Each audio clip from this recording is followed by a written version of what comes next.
ಸಾಯಿರಾಮ್. ಆತ್ಮೀಯ ವೀಕ್ಷಕ ಬಾಂಧವರಿಗೆಲ್ಲ ಇವತ್ತಿನ ಜೀವನಾಮೃತ ಕಾರ್ಯಕ್ರಮಕ್ಕೆ ಸ್ವಾಗತ ಸುಸ್ವಾಗತ. ವೀಕ್ಷಕರು, ಇವತ್ತು ನಮ್ಮ ಹೆಲ್ತ್ಗೆ ಸಂಬಂಧಪಟ್ಟಂಥ ಒಂದು ವಿಷಯ ಬಗ್ಗೆ ನಿಮಗೆ ಸ್ವಲ್ಪ ಮಾಹಿತಿ ಕೊಡಬೇಕು ಅಂತ ನಾನು ಸಂಕಲ್ಪ ಮಾಡಿದ್ದೀನಿ. ಹೆಲ್ತ್ ಸಂಬಂಧಪಟ್ಟಿದ್ದಂತಂದ್ರೆ ಏನು ಅನ್ನೋದನ್ನು ನಾನು ಒಂದೊಂದಾಗಿ ಹೇಳ್ತೀನಿ. ಇವತ್ತು ನಾವೆಲ್ಲ ಕಂಪ್ಯೂಟರ್ ಯುಗದಲ್ಲಿದ್ದೀವಿ. ಎಲ್ಲನೂ ಕಂಪ್ಯೂಟರೈಸ್ಡ್ ಆಗಿಬಿಟ್ಟಿದೆ. ನಮಗೆ ಅಕ್ಕಿ ರುಬ್ಬೋ ಅವಶ್ಯಕತೆ ಇಲ್ಲ. ರುಬ್ಬೋ ಮಿಷಿನ್ ಇದೆ, ಪಾತ್ರೆ ತೊಳೆಯೋ ಮಿಷಿನ್ ಇದೆ, ಕಸ ಗುಡಿಸೋ ಮಿಷಿನ್ ಇದೆ, ಬಟ್ಟೆ ಒಗೆಯೋ ಮಿಷಿನ್ ಇದೆ. ಎಲ್ಲ ಆಟೋಮೇಷನ್ ಮಾಡಿಬಿಟ್ಟಿದ್ವಿ. ಎಲ್ಲದಕ್ಕೂ ಮಿಷಿನ್ ಇದೆ. ಆದರೆ ಇಷ್ಟೆಲ್ಲ ಸೌಕರ್ಯ ಇದ್ದರೂ ನಮಗೆ ಕಾಯಿಲೆಗಳು ಜಾಸ್ತಿ ಆಗ್ತಾಯಿದೆ. ಹಿಂದೆ ಒಂದು 50-60 ವರ್ಷದ ಹಿಂದೆ ಇಟ್ಟು ರುಬ್ಬೋರು ಕಲ್ಲಲ್ಲಿ ಹಾಕಿ ಕುಟ್ತಾಯಿದ್ರು, ಉರುಳಲ್ಲಿ ಹಾಕಿ ಕುಡ್ತಾಯಿದ್ರು. ಕಷ್ಟಪಟ್ಟು ಬಟ್ಟೆ ಒಗಿತಾಯಿದ್ರು, ಪಾತ್ರೆಗಳು ತೊಳಿತಾಯಿದ್ರು, ಬೊಗ್ಗಿ ಕಸ ಗುಡಿಸ್ತಾಯಿದ್ರು. ಹೀಗಾಗಿ ಅವ್ರಿಗೆ ಯಾವುದೇ ರೀತಿ ಡಯಾಬಿಟೀಸು, BP ಅನ್ನೋದು ಇರ್ತಿರಲಿಲ್ಲ. 80-90-100 ವರ್ಷ ಬದುಕ್ತಾಯಿದ್ರು. ಇವತ್ತು ನಮಗೆ ಎಲ್ಲ ಮಿಷಿನ್ಸ್ ಇದ್ದು ಕೂಡ 40 ದಾಟಿದ್ರೆ ಸಾಕು ಅನಿಸ್ಬಿಟ್ಟಿದೆ. ಇವಾಗ ಆಗಲೇ ಎಲ್ಲ 35-40-50ಕ್ಕೆ ಸತ್ತೋಗ್ತಾ ಇದ್ದಾರೆ. ವಾಷಿಂಗ್ ಮಿಷಿನ್ ಇದೆ, ಎಲ್ಲ ಎಕ್ವಿಪ್ಮೆಂಟ್ಸು ನಮ್ಮಲ್ಲಿದೆ. ಇಷ್ಟೆಲ್ಲ ಇದ್ಮೇಲೆ ನಾವು ಇನ್ನೂ ಆಯುಷ್ ಜಾಸ್ತಿ ಆಗಬೇಕಲ್ವ, ನಮಗೆ ಆರೋಗ್ಯ ಜಾಸ್ತಿ ಆಗಬೇಕು. ಆದರೆ ನಮ್ಮ ಹಣೆ ಬರ ಹೇಗಿದೆ ಅಂತಂದರೆ, ಎಲ್ಲ ಇದ್ದು ಕೂಡ ನಮಗೆ ಆರೋಗ್ಯ ಇಲ್ಲ, ಬೇಗ ಸಾವು ಬರ್ತಾ ಇದೆ.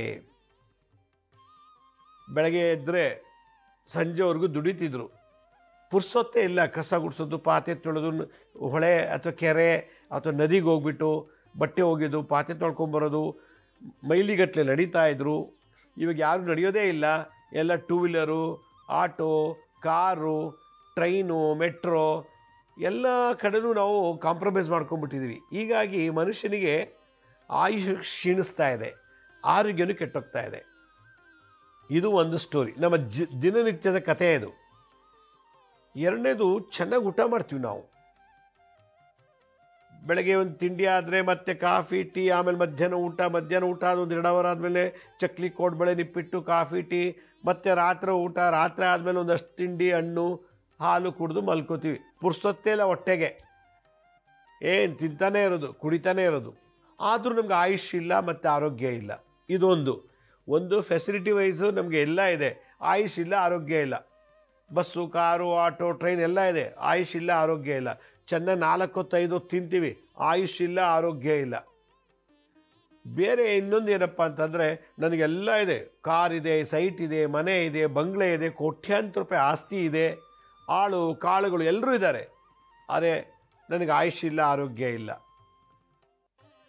ಈ ಥರದ್ದು ಒಂದು ಪಂಗಡ. ಆದರೆ ಇನ್ನೊಂದು ಕ್ಯಾಟಗರಿ, ದಿನ ಬೆಳಗ್ಗೆಯಿಂದ ಕೆಲಸ ಮಾಡಿ ನಾವು ದೇಹ ಮನಸ್ಸು ಸವಿತಾ ಇದೆ.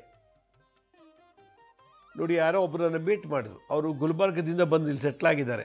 ಅವ್ರಿಗೇನು ಗೊತ್ತಾ, ಬೆಳಗ್ಗೆ ಹೊರಟ್ರೆ ಮನೆ ಬಿಲ್ಡಿಂಗ್ ಅಪಾರ್ಟ್ಮೆಂಟ್ ಕಟ್ತಾರಲ್ಲ, ಅಲ್ಲಿ ಕೆಲಸ ಮಾಡ್ತಾರವರು. ಜಲ್ಲಿ ಹೊರ್ತಾರೆ, ಸಿಮೆಂಟ್ ಮೂಟೆ ತೆಗೆಸ್ತಾರೆ, ಕಬ್ಬಣ ಎಲ್ಲ ಆ ಬಿಲ್ಡಿಂಗ್ ಕಟ್ಟೋ ಜಾಗದಲ್ಲಿ ನಿಂತ್ಕೊಂಡು ಪುರ್ಸೊತ್ತಿಲ್ಲದೆ ಕೆಲಸ ಮಾಡ್ತಾರೆ. ಕೆಲಸ ಮಾಡಿ ಅವ್ನು ಕೊಡೋ ಕೂಲಿ ದಿನಕ್ಕೆ ಎಷ್ಟೋ ಕೊಡ್ತಾನೆ ಅನಿಸುತ್ತೆ, ಒಂದು ದಿನ ಕೂಲಿಗೆ ಅವ್ರು ಕೆಲಸ ಮಾಡ್ತಾರೆ. ಮನೆ ಕಟ್ಟೋ ಜಾಗದಲ್ಲಿ ಪಾಪ ಅವನ ಹೆಂಡ್ತಿ, ಅವನಿಗೊಬ್ಬ ಮಗ ಇದ್ದಾನೆ, 9-10 ವರ್ಷ ಹುಡುಗ, ಅದನ್ನು ಕರ್ಕೊಂಡು ಹೋಗ್ತಾರೆ. 3 ಜನನು ಕಷ್ಟಪಟ್ಟು ಇಟ್ಕೆ ಎಲ್ಲ ಹೊತ್ಕೊಂಡು, ಕಲ್ಲೆಲ್ಲ ಒತ್ತಿ, ಸಿಮೆಂಟು ಮಣ್ಣು ಕಲಸಿ ಏನೇನೋ ಕೆಲಸ ಮಾಡ್ತಾರೆ. ರೆಸ್ಟೇ ಇಲ್ಲ ಅವ್ರಿಗೆ, ಕೆಲಸ ಸಂಜೆ ಮುಗಿದ ಮೇಲೆ ಮನೆಗೆ ಹೋಗಿ ಊಟ ಮಾಡಿ ಮಲ್ಕೋತಾರೆ. ಇನ್ನೊಂದು ಬೆಳಗ್ಗೆಯಿಂದ ಸಂಜೆವರೆಗೂ ಹೊಲ, ತೋಟ, ಗದ್ದೆಯಲ್ಲಿ ಕೆಲಸ ಮಾಡ್ತಾರೆ. ಅವ್ರಿಗೂ ಪುರ್ಸೊತ್ತಿಲ್ಲ. ಅವ್ರಿಗೂ ದೇಹ ಮತ್ತು ಮನಸ್ಸಿಗೆ ರೆಸ್ಟ್ ಇಲ್ಲ. ದೇಹದಲ್ಲಿ ಎಲ್ಲ ಅಂಗಾಂಗಗಳು ಸವಿತಾ ಇದೆ, ಎಲ್ಲ ಸವಿತಾ ಹೋಗ್ತಾ ಇದೆ ಅತಿಯಾಗಿ ಕೆಲಸ ಮಾಡಿ. ಇನ್ನೊಂದು ಕೆಲಸನೂ ಮಾಡಲ್ಲ, ಏನಿಲ್ಲ, ದಿನಾ 3 ಹೊತ್ತು ಕುಡಿಯೋದು ಕೆಲಸ, ಕುಡ್ಕೊಂಡು ಮನೆ ಮಲಗಿರೋದು, ಕುಡಿಯೋದು, ಸೇದೋದು, ಮಲಗೋದು. ಈ ರೀತಿಯಲ್ಲಿ ಶಕ್ತಿ ಕುಂದೋಗ್ತಾ ಇದೆ. ನಮ್ಮ ಶಕ್ತಿ ಕ್ಷೀಣಿಸ್ತಾ ಇದೆ. ನಮ್ಮ ಶಕ್ತಿ ದಿನ ಪುರ್ಸೊತ್ತಿಲ್ಲದೆ ಕೆಲಸ ಮಾಡ್ತೀವಿ, ಶಕ್ತಿ ಹೋಗ್ತಾ ಇದೆ. ಎಲ್ಲ ಐಟಮ್ಸು ಯೂಸ್ ಮಾಡ್ತೀವಿ, ಗ್ರೈಂಡರು, ವಾಷಿಂಗ್ ಮಿಷಿನು, ಕಸ ಗುಡಿಸೋ ಮಿಷಿನು, ಪಾತ್ರೆ ತೊಳೆಯೋ ಮಿಷಿನು, ಎಲ್ಲವೂ ಮಿಷಿನೇ ನಮ್ಮಲ್ಲಿ ಕೆಲಸ ಮಾಡೋದು. ಆದರೂ ನಮ್ಮ ಶಕ್ತಿ ಕುಗ್ಗೋಗ್ತಾ ಇದೆ. ಇನ್ನೊಂದು ಕುಡಿದು ಸೇದಿ ನಮ್ಮ ಶಕ್ತಿ ಕುಗ್ಗೋಗ್ತಾ ಇದೆ. ಇನ್ನೊಂದು ವೆರೈಟಿ ಮಲಗಿ ಮಲಗಿ ಮಲಗಿ ಕುಗ್ಗೋಗ್ತಾ ಇದೆ, ಏನು ಗಂಟುಗಟ್ಟಲೆ ನಿದ್ದೆ ಮಾಡೋದು. ಇನ್ನೊಂದು ಚೆನ್ನಾಗಿ ತಿನ್ನೋದು, ತಿಂದು ತಿಂದು ತಿಂದು ನಮ್ಮ ಆಯಸ್ಸು ನಮ್ಮ ಆರೋಗ್ಯ ಎಲ್ಲ ಹೊಟ್ಟೋಗ್ತಾ ಇದೆ. ಚೆನ್ನಾಗಿ ತಿನ್ನೋದು ಆರೋಗ್ಯ ಕೆಡಿಸ್ಕೊಳ್ಳೋದು, ಚೆನ್ನಾಗಿ ತಿನ್ನೋದು ಹಾರ್ಟ್ ಅಟ್ಯಾಕ್ ಆಗಿ ಸತ್ತೋಗೋದು. ನಮಗೆ ಶಕ್ತಿಗೆ ಬೆಲೆನೇ ಕೊಡ್ತಿಲ್ಲ ನಾವು. ಹೀಗಾಗಿ ಎಲ್ಲ ಇದೆ ನೋಡಿ. ಚೆನ್ನಾಗಿ ವಾಕಿಂಗ್ ಮಾಡ್ಕೊಂಬಂದು ಸ್ನಾನ ಮಾಡಿ ತಿಂಡಿ ತಿಂದುಬಿಟ್ಟು ಆಫೀಸ್ಗೆ ಹೋಗ್ತೀನಿ ಬಸ್ಸಲ್ಲಿ, ಅಲ್ಲ ಮೆಟ್ರೋಲಿ ಅಥವಾ ಬಸ್ಸಲ್ಲಿ ಏನೋ ಅಂದರು. ಬಸ್ಸಲ್ಲಿ ಹೋಗ್ತಿದ್ದಾನೆ, ಅವ್ನಿಗೆ ಮೈಲ್ಡಾಗಿ ಹಾರ್ಟ್ ಅಟ್ಯಾಕ್ ಆಗಿಬಿಟ್ಟಿದೆ. ಆಸ್ಪತ್ರೆಗೆ ಕರ್ಕೊಂಡೋಗಿ ಸೇರಿಸೋಷ್ಟರೊಳಗೆ, ಆಸ್ಪತ್ರೆ ಹತ್ರ ಹೋಗೋಷ್ಟರೊಳಗೆ ಪ್ರಾಣ ಹೊರಟೋಗಿದೆ. ಯಾಕೆ? ಚೆನ್ನಾಗಿ ತಿಂತಾರೆ, ಒಳ್ಳೆ ಮನೇಲಿ ವಾಸ ಮಾಡ್ತಾರೆ, ಯಾಕೆ ಈ ಥರ ಪ್ರಾಣ ಹೋಯಿತು? ಯಾಕಂದರೆ ನಮ್ಮ ಶಕ್ತಿ ವಿನಿಯೋಗ ಆಗ್ತಿಲ್ಲ ಸರಿಯಾಗಿ. ನಮ್ಮ ಬಲ ನೋಡಿ, 1 ಗಂಟೆ ಮಾತಾಡಿದ್ರೆ 10 ನಿಮಿಷ ಶಾಂತಿಯಾಗಿರ್ಬೇಕಂತೆ. 1 ಅವರ್ ಕೆಲಸ ಮಾಡಿದ್ರೆ 15 ನಿಮಿಷ ಶಾಂತಿಯಾಗಿರ್ಬೇಕಂತೆ, ಸುಮ್ಮನೆ ಕೂತಿರ್ಬೇಕು. 1 ಗಂಟೆ ಪುಸ್ತಕ ಓದಿದ್ರೆ, ಹುಡುಗರು ಸ್ಟೂಡೆಂಟ್ಸು ಯಾರೇ ಆಗಲಿ, 1 ಅವರ್ ಪುಸ್ತಕ ಓದಿದ್ರೆ ಕಣ್ಣಿಗೆ 15 ನಿಮಿಷ ರೆಸ್ಟ್ ಕೊಡಬೇಕಂತೆ. ಹಾಗೆ 1 ಗಂಟೆಗಳ ಕಾಲ ಪುರ್ಸೊತ್ತಿಲ್ಲದೆ, ಗ್ಯಾಪ್ ಇಲ್ಲದೆ 1 ಗಂಟೆ ಕೆಲಸ, ಪುರ್ಸೊತ್ತಿಲ್ಲದೆ ಕೆಲಸ ಮಾಡ್ತಿದ್ರೆ 10 ನಿಮಿಷದಿಂದ 15 ನಿಮಿಷ ನಾವು ರಿಲ್ಯಾಕ್ಸ್ ಮಾಡ್ಕೋಬೇಕು. ಕಣ್ಮುಚ್ಕೊಂಡು ಯಾವುದೇ ರೀತಿ ಡಿಸ್ಟರ್ಬ್ ಇರಬಾರ್ದು, ಆರಾಮಾಗಿ ರಿಲ್ಯಾಕ್ಸ್ ಮಾಡ್ಕೋ. 1 ಅವರ್ ನಿಂತ್ಕಿದ್ರೆ, ಈಗ ಲೆಕ್ಚರರ್ಸು ಕಾಲೇಜಲ್ಲಿ ಸ್ಕೂಲ್ ಟೀಚರ್ಸು ನಿಂತ್ಕೊಂಡು ಪಾಠ ಮಾಡ್ತಾರೆ. 1 ಗಂಟೆ ನಿಂತಿದ್ರೆ ಕಂಟಿನ್ಯೂಸ್ ಆಗಿ, ಒಂಚೂರು ಗ್ಯಾಪ್ ಇಲ್ಲದೆ ನಿಂತ್ಕೊಂಡಿದ್ರೆ, ಅದು ಬಸ್ಸಲ್ಲಾರಾಗಿರ್ಬೋದು, ಕ್ಲಾಸ್ ರೂಮಾರ್ ಎಲ್ಲೋ ಒಂದು ಕಡೆ ನಿಂತಿರ್ತೀವಿ. 1 ಅವರ್ ನಿಂತಿದ್ರೆ 15 ನಿಮಿಷ, 10ರಿಂದ 15 ನಿಮಿಷ ಕೂತ್ಕೊಂಡು ಕಣ್ಮುಚ್ಕೊಂಡು ನಿಧಾನಕ್ಕೆ ರಿಲ್ಯಾಕ್ಸ್ ಮಾಡ್ಕೋಬೇಕಂತೆ. ಆಗ ಹಾರ್ಟು 100 ವರ್ಷ ಬಾಳಿಕೆ ಬರುತ್ತೆ, ಲಂಗ್ಸು 100 ವರ್ಷ ಬಾಳಿಕೆ ಬರುತ್ತೆ.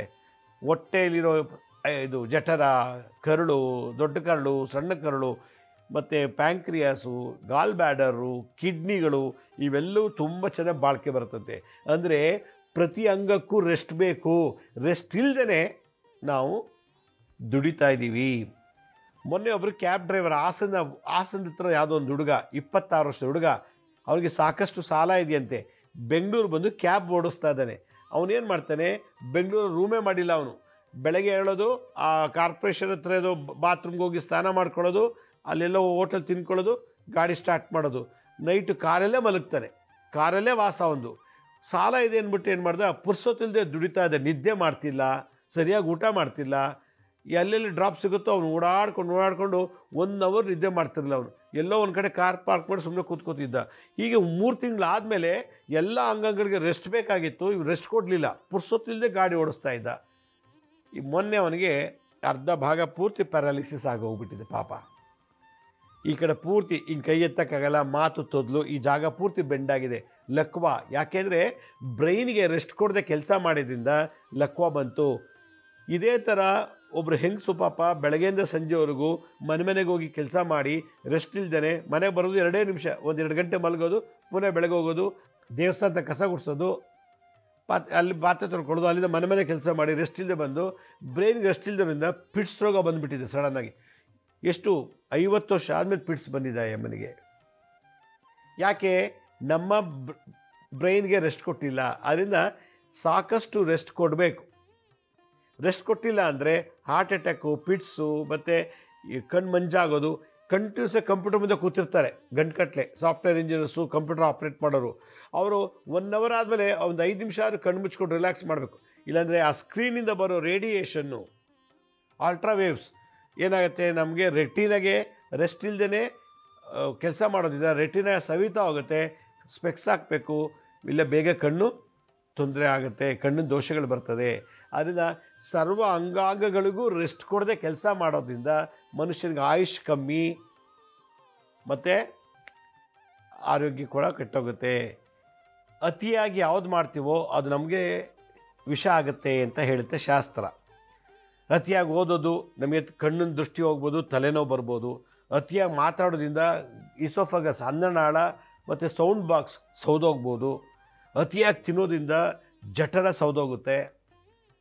ಅತಿಯಾಗಿ ನಾವು ಕೆಲಸ ಮಾಡೋದ್ರಿಂದ ಆಯಾ ಅಂಗಗಳಿಗೆ ರೆಸ್ಟ್ ಇಲ್ಲದೆ ಇರೋದ್ರಿಂದ ತನ್ನ ಶಕ್ತಿ ಕಳ್ಕೊಂಬಿಟ್ಟ ತಕ್ಷಣ ಪಿಟ್ಸು ಮತ್ತು ಲಕ್ವ ಅಥವಾ ಬೇರೆ ಇನ್ಯಾವುದೇ ರೀತಿ ಕಾಲೇ ತುತ್ತಾಗ್ಬೋದು.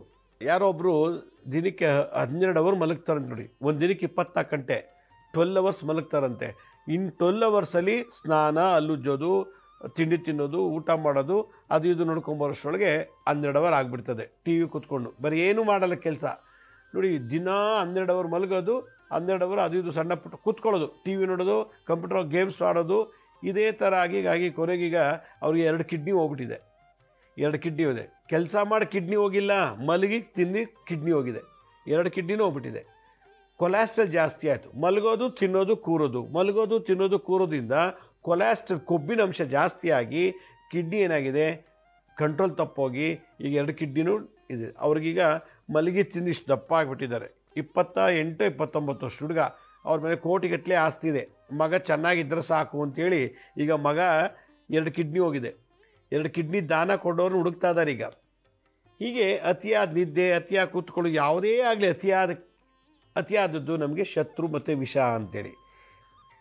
ನಮ್ಮ ಆಯುಷ್ ಇರೋದು ಒಂದು ಜಾತಕದಲ್ಲಿ ಒಬ್ಬನಿಗೆ ಆಯುಷು 80 ವರ್ಷ ಅಂತಂದರೆ ಆ 80 ವರ್ಷದ ತನಕ ಎಲ್ಲ ಅಂಗಗಳು ಚೆನ್ನಾಗಿರಬೇಕು ಅಂದರೆ ಆಯಾ ಋತುಗಳಿಗೆ ತಕ್ಕಂತೆ, ಆಯಾ ಮಾಸಗಳ ತಕ್ಕಂತೆ ರೆಸ್ಟ್ ಕೊಡಬೇಕು ಅಂಥೇಳಿ ಜ್ಯೋತಿಷ್ಯ ಶಾಸ್ತ್ರದಲ್ಲಿ ಹೇಳ್ತದೆ. ಇದು ನಮಗೆ ಶನಿ ಆಯುಷನ್ನು ಕೊಡುವಂಥದ್ದು. ಶನಿ ಗ್ರಹ ನಮ್ಮ ಜಾತಕದಲ್ಲಿ 80 ವರ್ಷ ಅಂತ ಆಯುಸ್ಸಿರುತ್ತೆ. ಆದರೆ ಸಿಕ್ಕಾಪಟ್ಟೆ ಕುಡಿದು, ಸ್ಮೋಕ್ ಮಾಡಿ, ಡ್ರಗ್ಸ್ ತೊಗೊಂಡು, ಏನೇನೋ ಕೆಟ್ಟ ಕೆಲಸ ಮಾಡಿ ಅವನ ಆಯುಷ್ ಎಲ್ಲ ಅಂಗಗಳು ಸೌದೋಗಿದೆ ಒಳಗಡೆ. ಒಂದು ಸಿಕ್ಕಾಪಟ್ಟೆ ತಿನ್ನೋದು, ಎಲ್ಲ ಅಂಗಾಂಗಗಳು ಸೌದೋಗಿದೆ. ಸಿಕ್ಕಾಪಟ್ಟೆ ಬಿಡದೆ ಕೆಲಸ ಮಾಡೋದು, ಎಲ್ಲ ಅಂಗಾಂಗಗಳು ಸೌದೋಗಿದೆ. ಆಯುಷ್ ನೋಡಿದ್ರೆ 80 ವರ್ಷ, ಅಂಗಾಂಗಗಳು ಸೌದೋಗಿ ಶಕ್ತಿಹೀನನಾಗಿ ಶಕ್ತಿ ಕಳ್ಕೊಂಡು ಬೇಗನೆ ಸತ್ತೋಗ್ತಾರೆ. ಇದು ಒಂದು ಕೆಟಗರಿ. ಆಯುಷ್ ನೋಡಿದ್ರೆ 70 ವರ್ಷ, ಬದುಕಿರೋದು ನೋಡಿದ್ರೆ 30 ವರ್ಷ ಎಕ್ಸ್ಟ್ರಾ ಬದುಕಿರ್ತಾರೆ. ಅಲ್ಲಿಗೆ 100 ವರ್ಷ. 70 ವರ್ಷ ಜಾತಕದಲ್ಲಿ ತೋರಿಸಿದ್ರೆ 30 ವರ್ಷ ಎಕ್ಸ್ಟ್ರಾ ಬದುಕಿರ್ತಾರೆ. ಹೇಗೆ? ಪ್ರಾಣಾಯಾಮ ಮಾಡಿ, ಯೋಗ ಮಾಡಿ, ರಿಲ್ಯಾಕ್ಸ್ ಮಾಡಿ, ಧ್ಯಾನ ಮಾಡಿ. ಆಯುಷ್ ನೋಡಿದ್ರೆ 80 ವರ್ಷ, ಆದರೆ ಅವ್ರು ಬದುಕಿರೋದು ನೋಡಿದ್ರೆ 100 ವರ್ಷ. 20 ವರ್ಷ ಎಕ್ಸ್ಟ್ರಾ ಹೆಂಗೆ ಬಂತು ಅವ್ರಿಗೆ ಅಂದರೆ ಎಲ್ಲ ಅಂಗಾಂಗಗಳಿಗೂ ರೆಸ್ಟ್ ಕೊಟ್ಟು ಆರಾಮಾಗಿ ರಿಲ್ಯಾಕ್ಸ್ ಮಾಡಿಕೊಂಡು ಚಿಂತೆ ಮಾಡಲ್ಲ, ಯಾವುದನ್ನೂ ಚಿಂತೆ ಮಾಡೋದಿಲ್ಲ. ಹೆಂಗೆ ಬರುತ್ತೋ ಹಂಗೆ ತಗೊಂಡು ಜೀವನ ನಡೆಸಿ ಧ್ಯಾನ, ಭಜನೆ, ಜಪಗಿಂತ ಹೆಚ್ಚಾಗಿ ಯೋಗ, ಅದರಲ್ಲೂ ಪ್ರಾಣಾಯಾಮ. ಆಯುಷ್ ಜಾಸ್ತಿ ಆಗಬೇಕು ಅಂತಂದರೆ ಮನುಷ್ಯ ಪ್ರಾಣಾಯಾಮ ಮಾಡಬೇಕು. ಹೀಗೆ ಜಾತಕನೇ ಸುಳ್ಳೋ ಅಥವಾ ನಾವು ಬದುಕಿರೋದು ರೀತಿಗಳೇ ಸುಳ್ಳೋ ಸರಿ ಇಲ್ವೋ ಗೊತ್ತಿಲ್ಲ. ಇವತ್ತು ಆಯುಷು ಆರೋಗ್ಯ ಎರಡಕ್ಕೂ ಕೂಡ ನಮಗೆ ತೊಂದರೆ ಇದೆ. ಎಲ್ಲ ಇದೆ. ಕಾರು, ಬಸ್ಸು, ಟ್ರೈನು, ಏರೋಪ್ಲೇನು, ಜಗತ್ತಲ್ಲಿ ಇಂಥದ್ದಿಲ್ಲ ಅನ್ನೋಂಗಿಲ್ಲ, ಎಲ್ಲ ಇದೆ. ಆದರೆ ಆಯುಷು ಆರೋಗ್ಯಕ್ಕೆ ನಮಗೆ ಬೇಕಾದಂಥದ್ದು ಇಲ್ಲ. ಆದ್ದರಿಂದ ಮನುಷ್ಯನ ಆಯುಷು ಆರೋಗ್ಯಕ್ಕೆ ಬೇಕಾಗಿರೋದು ಒಳ್ಳೆ ಶಕ್ತಿ. ಆ ಶಕ್ತಿ ನಮಗೆ ಊಟದಲ್ಲಿ ಸಿಗ್ತಿಲ್ಲ, ಎಲ್ಲ ಥರ ಸುಖದಲ್ಲೂ ಸಿಗ್ತಿಲ್ಲ. ಸುಖ ಮನಸ್ಸು ದೇಹಕ್ಕೆ, ಆದರೆ ಪ್ರಾಣ ನಮ್ಮ ಅಂಗಾಂಗಗಳಿಗೆ ಸುಖ ಕೊಡಬೇಕು ಅಂತಂದರೆ ಅದ್ರ ದಿನಚರಿನೇ ಬೇರೆ ಇದೆ. ಅದಕ್ಕೆ ಪ್ರತಿಯೊಬ್ಬರೂ ಪುರ್ಸೊತ್ತಿಂದ ದುಡಿತಾರೆ. ನಾನು ಕಾರ್ ತೊಗೋಬೇಕು ಅಂತ ಹಗಲು ರಾತ್ರಿ ದುಡಿತಾರೆ. ಸೈಟ್ ಮಾಡಬೇಕು, ಮನೆ ಕಟ್ಟಬೇಕು ಅಂತ ಹಗಲು ರಾತ್ರಿ ದುಡಿಯೋದು. ಅವ್ರು ಯಾರೋ ಒಬ್ಬರು ಹತ್ರ ಬಂದು ಮೀಟ್ ಮಾಡ್ತಿರು, ಅವರು ಸಾಫ್ಟ್ವೇರ್ ಇಂಜಿನಿಯರ್ ಆಗಿದ್ದಾರೆ, ಬರೋ ಸಂಬಳ ಸಾಲದು ಅಂತೇಳಿ ಸಂಜೆ ಮೇಲೆ ಈ ಪಿಜ್ಜಾ, ಬರ್ಗರ್ನೆಲ್ಲ ಮನೆಗೆ ಹೋಗಿ ಡೆಲಿವರಿ ಮಾಡ್ತಾರೆ. ಅದೊಂದು ಪಾರ್ಟ್ ಟೈಮ್ ಜಾಬ್ ಇಟ್ಕೊಂಡ್ಬಿಟ್ಟಿದ್ದಾರೆ. ಒಂದು ವೆಹಿಕಲ್ ಇದೆ ಅವ್ರ ಹತ್ರ, ನಾನು ಯಾಕೆ ಸುಮ್ಮ ಕೂತಿರ್ಬೇಕು? ಸಾಯಂಕಾಲ ಆದಮೇಲೆ ಕೆಲಸನೂ ಮಾಡಿ ಪಾರ್ಟ್ ಟೈಮ್ ನೈಟ್ ಟೈಮಲ್ಲಿ ಮನೆಗಳಿಗೆ ಈ ಪಿಜ್ಜಾ, ಬರ್ಗರು ಅಥವಾ ಇನ್ನೇನೊಂದು ತಿನ್ನುವಂಥ ಪದಾರ್ಥಗಳನ್ನು ಮನೆಗೆ ಹೋಗಿ ಡೆಲಿವರಿ ಕೊಡೋಕ್ಕೆ ಕೆಲಸ ಮಾಡ್ತಾರೆ. ಎಷ್ಟು ಬರುತ್ತೆ ನಿಮಗೆ ಅಂದರೆ, ನಂಗೆ ತಿಂಗಳಿಗೆ ಅದೊಂದು 15-20 ಸಾವಿರ ರೂಪಾಯಿ ಬರುತ್ತೆ ಅಂತ ಹೇಳ್ತಾರೆ. ರಾತ್ರಿ 12 ಗಂಟೆ ತನಕ ಕೊಡೋದು, ಮಲ್ಕೊಳ್ಳೋದು, ಪುನಃ ಬೆಳಗ್ಗೆ ಎದ್ದೋಗೋದು. ನಿದ್ದೆ ಕಮ್ಮಿ, ರೆಸ್ಟ್ ಇಲ್ಲ, ಸರಿಯಾಗಿ ಊಟ ಇಲ್ಲ. ಯಾವುದೋ ಚಿಕ್ಕಮಂಗ್ಳೂರು ಕಡೆಯಿಂದ ಒಂದು ಹುಡುಗ ಬಂದು ಇಲ್ಲಿ ಬೆಂಗಳೂರಲ್ಲಿ ಕೆಲಸ ಮಾಡ್ತಿದ್ದಾನೆ. ಆಮೇಲೆ ಎಷ್ಟೋ ಜನ ಪಾರ್ಟ್ ಟೈಮ್ ಜಾಬ್ ಅಂತೇಳಿ ಗಂಟುಗಟ್ಟಲೆ ಇದು ಮಾಡ್ತಾರೆ. ಆಮೇಲೆ ನೈಟ್ ಟೈಮ್ ಕಾಲ್ ಸೆಂಟ್ರಿಗೆ ಹೋಗ್ತಾರಲ್ಲ, ಹಗಲೊತ್ತೆಲ್ಲ ನಿದ್ದೆ ಮಾಡಿ ರಾತ್ರಿಯೆಲ್ಲ ಕೆಲಸ ಮಾಡ್ತಾರೆ, ವಾಪಸ್ ಮನೆ ಬರ್ತಾರೆ. ಯಾರು ರಾತ್ರಿ ಚಂದ್ರ ಇದ್ದಾಗ ಮಲಗಲ್ವೋ, ಚಂದ್ರನ ನೆರಳಲ್ಲಿ ಯಾರು ಮಲಗಲ್ವೋ ಅವ್ರಿಗೆಲ್ಲ ಆಯುಷ್ ಕಮ್ಮಿ. ನೈಟ್ ಸೆಂಟರ್ಸು, ಕಾಲ್ ಸೆಂಟರ್ಸು, ನಿದ್ದೆ, ಇಡೀ ಜಗತ್ತು ಮಲಗೋ ಸಮಯದಲ್ಲಿ ಅವ್ರು ಕೆಲಸ ಮಾಡ್ತಿರ್ತಾರೆ. ಅವ್ರಿಗೆ ಸ್ಲೀಪಿಂಗ್ ಸೈಕಲ್ಲೇ ಚೇಂಜ್ ಆಗಿಬಿಟ್ಟಿರ್ತದೆ.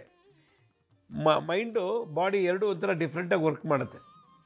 ಈ ಥರ ದೋಷದಿಂದ ಅವ್ರಿಗೆ ಆಯುಷು ಆರೋಗ್ಯ ಕಮ್ಮಿ ಇದೆ. ಹಾಗಾದ್ರೆ ಈ ಶಕ್ತಿನ ನಾವು ಕಂಟ್ರೋಲ್ ಮಾಡೋದು ಹೇಗೆ? ನಮ್ಮ ಶಕ್ತಿನ ಹದ್ದುಬಸ್ತಲ್ಲಿ ಇಟ್ಕೊಳ್ಳೋದು ಹೇಗೆ? ಎಲ್ಲ ಹಾರ್ಟು, ಲಂಗ್ಸು, ಕರುಳು, ದೊಡ್ಡ ಕರುಳು, ಸಣ್ಣ ಕರುಳು, ಕಿಡ್ನಿ, ಜಠರ, ಎಲ್ಲ ಅಂಗಾಂಗಗಳು, ಕಿವಿ, ಕಣ್ಣು, ಮೂಗು, ಬಾಯಿ, ಎಲ್ಲ ಅಂಗಗಳಿಗೂ ಆಯುಷನ್ನು ತುಂಬಬೇಕು. ನಾವು ಆಯುಷ್ ತುಂಬಿದ್ರೆ ನಾವು ಆರೋಗ್ಯವಾಗಿ ಆಯುಷ್ವಂತರಾಗ್ತೀವಿ. ಯಾರು ಪುರ್ಸೊತ್ತಿಲ್ಲದೆ ಗಂಟೆಗಟ್ಟಲೆ ದಿನಗಟ್ಟಲೆ ಕೆಲಸ ಮಾಡ್ತಾರೋ ಅವ್ರಿಗೆ ನಮ್ಮ ನರನಾಡಿಗಳೆಲ್ಲ ಸವಿತಾ ಹೋಗುತ್ತೆ. ನರನಾಡಿಗಳ ಶಕ್ತಿ ಕಮ್ಮಿಯಾಗಿ ಆಯುಷ್ ಕಮ್ಮಿ ಆಗುತ್ತೆ. ಹೃದಯ, ಲಂಗ್ಸು, ಹೊಟ್ಟೆಲಿ ಎಲ್ಲ ಶರೀರಕ್ಕಂತ 1008 ಅಂಗಗಳಿಗೆ ಶಕ್ತಿ ಕಮ್ಮಿಯಾಗಿ ನಮಗೆ ರೋಗಗಳನ್ನು ಸೃಷ್ಟಿ ಮಾಡಿಕೊಡುತ್ತೆ ಮತ್ತು ನಮಗೆ ಆಯುಷ್ ಕಮ್ಮಿ ಆಗಿಬಿಡುತ್ತೆ. ಈ ಥರ ದೋಷದಿಂದ ನಾವು ಎಷ್ಟೇ ಮೆಡಿಸಿನ್ ತೊಗೊಂಡ್ರೂ ವರ್ಕ್ ಆಗಲ್ಲ, ಎಷ್ಟೇ ಚೆನ್ನಾಗಿ ತಿಂದರೂ ವರ್ಕ್ ಆಗ್ತಿಲ್ಲ. ಆದ್ದರಿಂದ ಹಣ ಸಂಪಾದನೆ ಮಾಡೋದು ದೊಡ್ಡದಲ್ಲ, ಎಷ್ಟು ವರ್ಷ ಬದುಕ್ತೀವಿ ಅಂತ ಹೇಳೋದು ದೊಡ್ಡದಲ್ಲ. ನಮ್ಮ ಶಕ್ತಿಯನ್ನು ನಾವು ತಿಂದು ಗಳಿಸಿರೋ ಶಕ್ತಿ, ನಿದ್ದೆ ಮಾಡಿ ಗಳಿಸಿರೋ ಶಕ್ತಿ, ಯಾವುದೋ ಒಂದು ರೀತಿಯ ಶಕ್ತಿ ಸಂಪಾದನೆವಲ್ಲ, ಅದನ್ನು ಸಂರಕ್ಷಣೆ ಮಾಡಿಕೊಳ್ಳೋದು ಒಂದು ದೊಡ್ಡ ಕಲೆ. ದುಡ್ದು ಹೇಗೆ ಅಕೌಂಟಲ್ಲಿ ಬ್ಯಾಂಕಲ್ಲಿ ಇರ್ತೀವೋ, ನಾವು ಹೇಗೆ ದುಡ್ದಿದ್ದೆಲ್ಲ ತೊಗೊಂಡೋಗಿ ಲಾಕರಲ್ಲಿ ಇರ್ತೀವೋ, ಹಾಗೆ ನಾವು ತಿಂದಿದ್ದು, ನಾವು ಮಾಡಿದಂಥ ಕೆಲಸದ ಎನರ್ಜಿನ ಡಿಸ್ಚಾರ್ಜ್ ಆಗದೇ ಸೇವ್ ಮಾಡಿಕೊಂಡಷ್ಟು ಆರೋಗ್ಯ ಜಾಸ್ತಿ, ಆಯುಷ್ ಜಾಸ್ತಿ. ಅದಕ್ಕೆ ಇಂದಿನ ಕಾಲದಲ್ಲಿ ನಮ್ಮ ಗಳಿಸಿದ ಶಕ್ತಿ ಸುಮ್ಮನೆ ಕುಡಿದು ಸೇದು ಡ್ರಗ್ಸ್ ತೊಗೊಂಡು ಕೆಟ್ಟ ಚಟ ಮಾಡಿ ನಮ್ಮ ಶಕ್ತಿನೆಲ್ಲ ಅದಕ್ಕೆ ಹಾಳು ಮಾಡ್ತಾಯಿದ್ದೀವಿ. ಸಿಕ್ಕಾಬಟ್ಟೆ ತಿಂದು ನಾವು ತಿಂತೀವಿ, ಶಕ್ತಿ ಇದೆ, ಸಿಕ್ಕಾಬಟ್ಟೆ ತಿಂದು ಆ ಶಕ್ತಿನ ನಾವು ವೇಸ್ಟ್ ಮಾಡ್ಕೊತಾ ಇದ್ದೀವಿ. ಸಿಕ್ಕಾಬಟ್ಟೆ ನಿದ್ದೆ ಮಾಡಿ ಶಕ್ತಿ ವೇಸ್ಟ್ ಮಾಡ್ಕೊತಾ ಇದ್ದೀವಿ.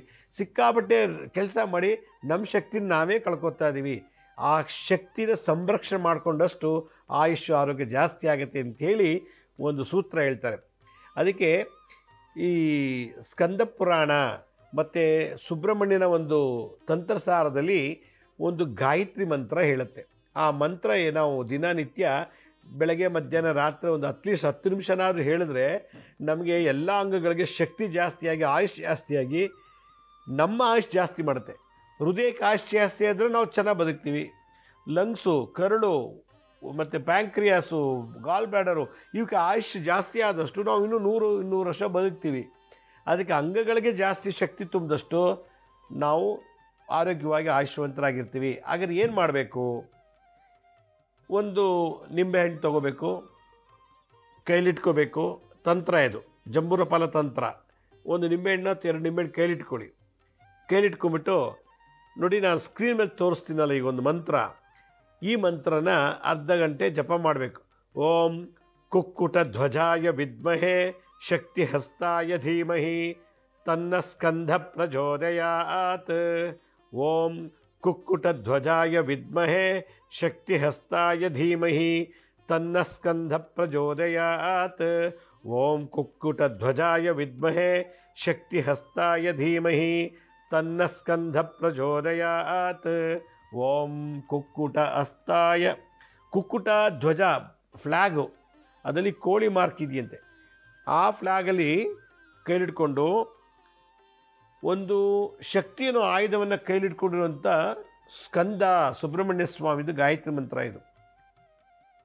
ಗಣಪತಿ ನಮ್ಮ ಜೀವನ ಬರೋ ವಿಘ್ನಗಳನ್ನು ತೆಗೆದಾಕಿದ್ರೆ ನಮಗೆ ಶಕ್ತಿ ಎಲ್ಲೆಲ್ಲಿ ಕಮ್ಮಿ ಆಗಿರುತ್ತೋ ಆ ಶಕ್ತಿನ ತುಂಬುವಂಥ ಕೆಲಸ ಸುಬ್ರಹ್ಮಣ್ಯ ಮಾಡ್ತಾರೆ. ಅದರಿಂದ ಸ್ಕಂದ ಅಂದರೆ ಸುಬ್ರಹ್ಮಣ್ಯ, ಅವರಿಗೆ ಮುರುಘ, ಕುಮಾರ, ಸ್ಕಂದ ಅಂತೆಲ್ಲ ಕರೀತಾರೆ.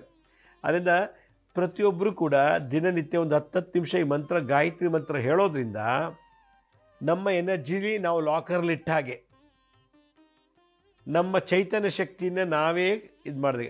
ಅತಿಯಾಗಿ ಕುಡಿಯೋದು, ಅತಿಯಾಗಿ ಸೆಕ್ಸ್ ಮಾಡೋದ್ರಿಂದ ನಮ್ಮದೆಲ್ಲ ತಿಂದಿದ್ದು, ಜಪ ಮಾಡಿದ್ದೆಲ್ಲ ಹೊಟ್ಟೋಗ್ಬಿಡ್ತದೆ.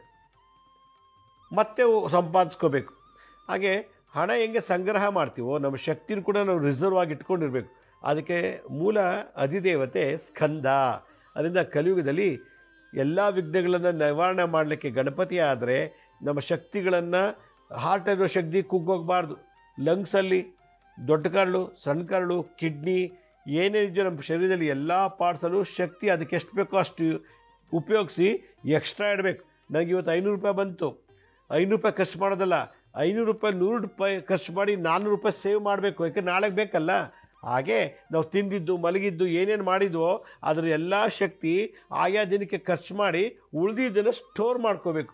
ಆ ಸ್ಟೋರ್ ಮಾಡ್ಕೊಂಡಷ್ಟು ಆರೋಗ್ಯ ಜಾಸ್ತಿ ಆಗುತ್ತೆ ಮತ್ತು ಆಯುಷ್ ಜಾಸ್ತಿ ಆಗುತ್ತೆ ಅಂತೇಳಿ ಈ ಸ್ಕಂದ ಪುರಾಣದಲ್ಲಿ ಇದ್ರ ಬಗ್ಗೆ ಮಾತಾಡ್ತಾರೆ. ಅದರಿಂದ ಸುಬ್ರಹ್ಮಣ್ಯ ತಂತ್ರಸಾರ ಸ್ಕಂದ ಪುರಾಣದಲ್ಲಿ ಇದೊಂದು ವಿಶೇಷವಾದಂಥ ಗಾಯತ್ರಿ ಮಂತ್ರ. ಕುಕ್ಕುಟ ಧ್ವಜಾಯ ವಿದ್ಮಹೇ ಶಕ್ತಿ ಹಸ್ತಾಯ ಧೀಮಹಿ ತನ್ನ ಸ್ಕಂದ ಪ್ರಚೋದಯಾತ್ ಅಂತ ಆ ನಿಂಬೆಹಣ್ಣ ಕಟ್ ಮಾಡಿ ಜ್ಯೂಸ್ ಮಾಡಿ ಕುಡಿತಾ ಇರಬೇಕು ಆಗ ರಿಲ್ಯಾಕ್ಸ್ ಆಗುತ್ತೆ, ಸುಸ್ತು ಸಂಕಟ ಹೋಗುತ್ತೆ, ನೀವು ಆರಾಮಾಗಿರ್ತೀರ. ಎಲ್ಲ ಅಂಗಾಂಗಗಳು ಮಂತ್ರಶಕ್ತಿಯಿಂದ ಬಂದಂಥ ಜ್ಯೂಸ್ ಕುಡಿದು ನೀವೆಷ್ಟೇ ಕೆಲಸ ಮಾಡಿದ್ರು ಶಕ್ತಿ ಹಂಗೆ ಕಾಪಾಡ್ಕೊಂಬರುತ್ತೆ ಎಲ್ಲ ಅಂಗಾಂಗಗಳು.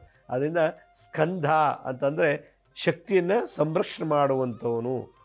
ಆ ರೀತಿ ಸುಬ್ರಹ್ಮಣ್ಯನ ಪೂಜೆ ಮಾಡಬೇಕು ಅಂತ ಹೇಳ್ತಾರೆ. ವೀಕ್ಷಕರೇ, ನಮ್ಮ ಹಳೆ ಸಂಚಿಕೆಗಳನ್ನು ಯಾರು ನೋಡೋಕ್ಕಾಗಿಲ್ವೋ ಅವರು ನಮ್ಮ ಶಿರಡಿ ಸಾಯಿ ಭಿಕ್ಷಾ ಕೇಂದ್ರ ಮತ್ತು ಹೆಲ್ತ್ ಸೈನ್ಸ್ ಅಂತ 2 ಯೂಟ್ಯೂಬ್ ಚಾನಲ್ ಇದೆ.